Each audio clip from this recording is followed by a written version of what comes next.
Hello friend, good morning সবাইকে। আশা করি তোমরা ভালো আছো, আমি ভালো আছি। তার সকাল সকাল তোমাদের কাছে একটা ভিডিও একটা অনেক দিন পর নতুন কিছু ট্রাই করছিলাম। নতুন কিছু নয়, সবাই হয়তো জানো, ছোটোখাটো রান্নাবান্না সবই করো। তো অনেক দিন পর আমি যেহেতু করছি, তো আমার একটু ইচ্ছে করলো একটু ভিডিও বানিয়ে তোমাদের কাছে শেয়ার করার। তো ভালো লাগলে একটা লাইক করে দিও। তো চলো দেখাই কী বানাচ্ছি।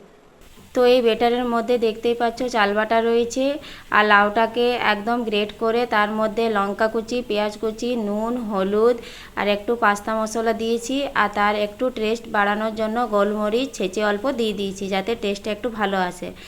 আর তার মধ্যে ভালো করে মিক্স করে তারপর তাওয়ার মধ্যে এটা তোমরা দিয়ে ছিলকা করে নাও। আমার তাওয়া গরম হয়ে গেছে আর বেটারটা দিয়ে একটা ছিলকা করে নিচ্ছি। দেখতেই পাচ্ছ খুব সুন্দর এটা হয়ে গেল। ঢাকা দিয়ে দিবে যাতে একটু লাউটা সিদ্ধ হয়ে যায়। তার উপর এই দেখো কি সুন্দর পাল্টানো হয়ে গেল, আর দেখতেও কত ভালো লাগছে। তো এবারে এটা টেস্ট করার পালা। তো এই টেস্টি টেস্টি ছিলকা হয়ে গেছে রেডি। তাহলে খুব গরম আছে, তো একটুকু আমার ছেলে খেয়ে পর দেখবে আর টেস্ট কীরকম জানাবে। তো বেটা খেয়ে পর বলো কীরকম হয়েছে।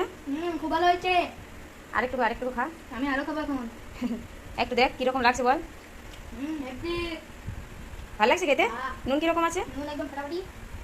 তোর খাওয়া দেখে আর হাসি মুখ দেখে বুঝতেই পারছো মানে কীরকম। আমিও খেয়ে করে দেখবো টেস্ট কীরকম। তো বানিয়েছি যখন একটু ট্রাই তো করতে হবে কীরকম হয়েছে। তা আমিও একটু ট্রাই করে দেখি। আওয়াজটা শুনে হয়তো বুঝতে পারছো মুচমুচ কত ভালো হয়েছে। তো তোমরা বানিয়ে না খেলে বুঝতে পারবে না যে কীরকম লাগছে। সত্যি অসাধারণ হয়েছে বন্ধু। তোমরা যদি লাউ পছন্দ না করো খেতে, তাহলে এরকম বানিয়ে রেসিপি খেতে পারো। আমার কিন্তু খুবই ভালো লাগে এটা। লাউ দিয়ে যেরকম করলাম সেম আলু দিয়েও করা যায়, যেটা দিয়ে পছন্দ তোমরা করতে পারো। আর খেতে সত্যি খুবই ভালো লাগছে। আর এই দেখো বারবার নিয়ে নিয়ে কিন্তু খেয়ে যাচ্ছে।